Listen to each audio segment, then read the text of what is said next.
성경의 니므롯에 대한 기록은 그렇게 많지는 않아요. 창세기 10장에 다음과 같이 기록되어 있습니다. 구스가 또 니므롯을 낳았으니 그는 세상의 첫 용사라. 그가 여호와 앞에서 용감한 사냥꾼이 되었으므로 속담에 이르기를 아문은 여호와 앞에 니므롯같이 용감한 사냥꾼이로다 하더라.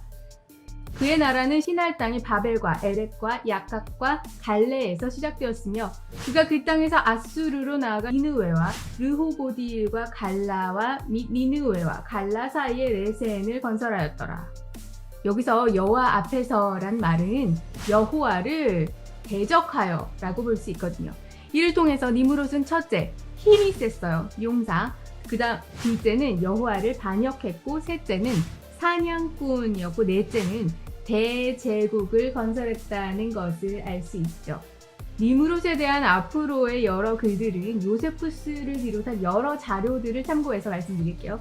성경 외에 이런 2차 자료들은 사실 성경보다 신뢰도는 낮은 편이기 때문에 이것을 감안해서 들어주시면 감사하겠습니다. 창세기를 보면은 홍수 이후에 노아의 방주는 아라랏산에 머물게 되었습니다. 여기서 아라랏산은 지금의 터키 지역으로 추정됩니다. 노아의 후손들은 이곳에 정착해서 농사를 짓게 된 거예요.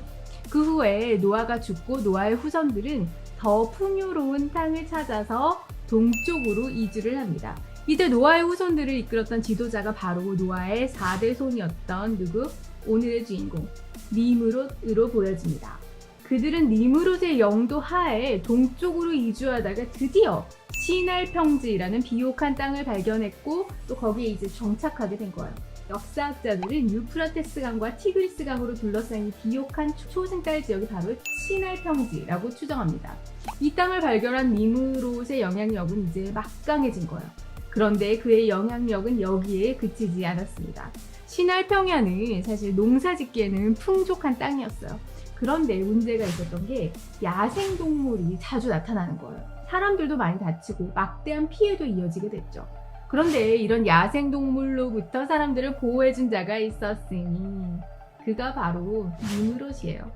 그는 일단 힘이 막강했어요. 사냥도 잘했어요. 그리고 재간이 있어서 야생동물들을 제압할 수 있는 그런 여러 사냥 도구들을 만들기 시작한 거예요. 그렇게 그에 의해서 야생동물의 피해가 현저히 줄어들자 사람들이 이제는 이야 저 사람 정말 대단하구나 니므롯 이렇게 그를 추앙하게 된 거예요. 그러자 이때 그의 마음에 교만이 생기기 시작한 것입니다. 자신이 하나님을 대신하고자 여기서 잠깐 하나님께서 인간들을 어떻게 다스리시는지를 잠깐 살펴볼게요. 결론부터 말씀드리면 하나님은 인간에게 주신 자유의지 이것을 대단히 존중하셔서 노아의 홍수와 같이 인간을 직접 쓸어버리는 심판하시는 방식은 맨 마지막에 사용하십니다. 한마디로 인간의 죄악에 대해서 오래 참으시지만 어느 임계치를 넘게 되면 심판하시는 것도 알 수 있어요. 노아의 할아버지의 이름이 무두셀라거든요. 이 이름을 하나님께서 지어주셨어요. 이 이름의 뜻이 뭐냐면 이 사람이 죽으면 내가 심판을 보내겠다는 뜻이었어요. 실제로 하나님께서 무두셀라의 생명을 거두셨을 때 노아의 홍수가 시작된 거예요. 그런데 이 무두셀라가 몇 살 때 죽었는지 아세요? 그는 969세에 죽어요. 성경에서 가장 오래 살다 죽은 사람이었죠. 이처럼 하나님께서는 사람들에게 회개할 기회를 주시기 위해서 오래 참으시고 심판을 연기하셨습니다. 그런데 니므롯은 이런 하나님의 성품을 악용한 거죠. 그 당시 하나님을 반역하지 않고 또 죄를 짓지 않은 것은 그 노아의 홍수로 인한 기억이 너무 강렬했기 때문이었어요. 홍수 같은 심판이 일어날까봐 그게 무서웠던 거죠. 이런 가운데 니므롯이 대놓고 하나님을 반역한 것입니다. 근데 웬걸요? 니므롯이 안 죽는 거예요. 그리고 멀쩡한 거예요. 인간의 마음속에 죄를 지어도 바로 죽지 않을 수 있구나 하는 그런 안도의 마음이 생기기 시작했습니다. 일단 이렇게 물꼬가 탁 트이니까 이게 처음이 어렵잖아요. 동물같이 죄에 대한 욕구들이 분출이 되고 전 인류가 대놓고 하나님을 반역하는 시대가 되어버린 것입니다. 니므롯은 단지 사람들이 하나님을 반역하게 되는데 만족하지 않았어요. 모든 사람들로 하여금 자기를 섬기게 한 거죠. 하나님에 대한 대반역을 일으킨 것입니다.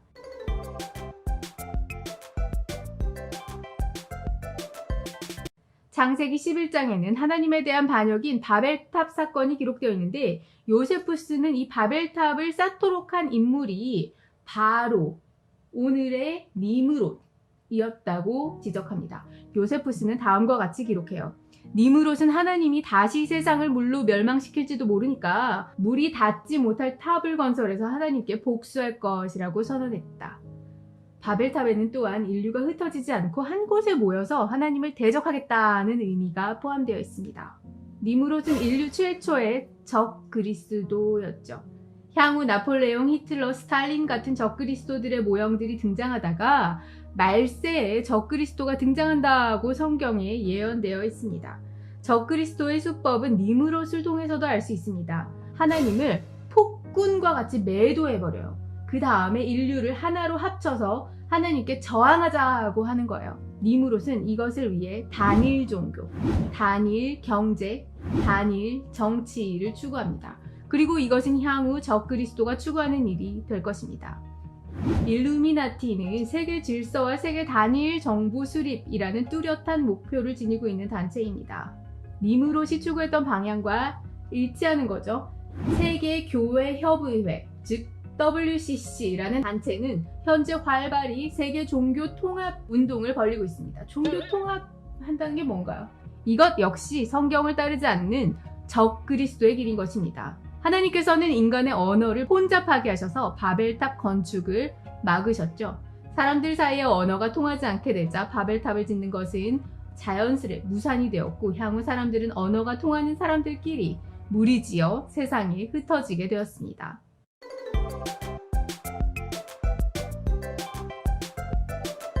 니므롯의 부인은 세미라미스였어요. 니므롯이 죽으니까 세미라미스는 권력을 잡고 니므롯이 태양신이 되었다고 주장했어요.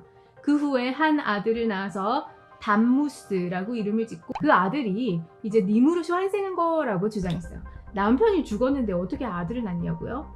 그건 저도 잘 모르겠어요. 하지만 세미라미스는 초자연적인 능력으로 아이가 생겼다고 사람들을 속였습니다. 그녀는 철저히 후에 있을 메시아 예수의 탄생을 모방하고자 했던 것입니다. 세미라미스는 하나님께서 메시아를 보내실 것이고 또 그 메시아가 여자의 후손으로 태어날 것을 알고 있었던 것입니다. 이 예언은 하나님께서 아담에게 주셨던 것이어서 당시 사람들은 다 기억하고 있었던 거예요. 훗날 예수 그리스도가 처녀 마리아의 몸에서 태어나서 이 예언이 성취되었습니다. 세미라미스는 이거를 흉내를 낸 거예요. 이것이 사탄의 전략이죠. 성경과 하나님의 능력을 그럴싸하게 모방하는 것입니다. 세미라미스에 의해서 바벨 종교가 완성됩니다. 여신인 세미라미스 그리고 주신인 니므롯의 환생인 아이 담무스를 섬기는 모자신을 지닌 종교였어요. 그들의 아이콘은 세미라미스가 담무스를 안고 있는 모습이었어요. 당시 나라는 하나였고 전 인류는 니므롯 그리고 세미라미스의 영향력 하에 있었습니다. 그리고 그 후에 언어 혼잡으로 인해서 인류가 전 세계로 흩어지게 되잖아요. 사람들이 흩어질 때 이 모자신의 아이콘을 가지고 전 세계에 흩어지게 되는 것입니다. 바벨탑은 무너졌지만 니므롯과 세미라미스가 만든 이 바벨 종교는 전 세계에 흩어져서 여러 이방 종교의 뿌리가 된 것입니다. 어머니 여신이 수메르 사람에게는 이난나로, 가나안 지역에서는 아스다롯으로, 고대 그리스 사람에게는 아프로디테로, 그 다음에 고대 로마 사람에게는 비너스로 불렸죠. 그리고 이집트에서는 어머니가 이시스로, 그리고 그 아들이 호루스로 불리우게 됩니다. 인도에서도 모자신이 등장하고 거의 모든 지역, 거의 모든 종교에 모자신이 침투해 들어갑니다. 로마의 콘스탄티누스 1세는 313년에 밀라노 칙령으로 기독교를 로마의 정식 종교로 인정합니다. 이렇게 기독교를 국교로 인정한 로마에서는 많은 이교도인들을 신자로 포함시키고 기독교를 세계 종교로 발전시키고자 했습니다. 그런데 많은 이교도들이 어머니 여신 숭배에 대한 집착이 너무 강했던 거예요. 버릴 수가 없는 거예요, 그 어머니를. 이에 당시 로마 카톨릭 지도자들은 어머니 여신을 마리아라고 하는 이름으로 그리고 담무스를 예수로 대체시켜서 경배하도록 허락했던 것입니다. 마리아에 대한 예배는 431년 에페소 회의에서 공식적인 교리로 채택된 것입니다. 여러분, 마돈나를 네이버 사전에서 검색하면 가톨릭 성모 마리아를 달리 부르는 말로 되어 있습니다. 신격화된 니무롯은 바알로 불렸고 그의 부인은 바알의 부인이라는 뜻인 바알티로 불렸어요. 이는 라틴어로 메아 도미나이고 이를 이탈리아로 표현하면 마돈나인 것입니다. 바벨 종교는 여러 상징들을 낳았어요.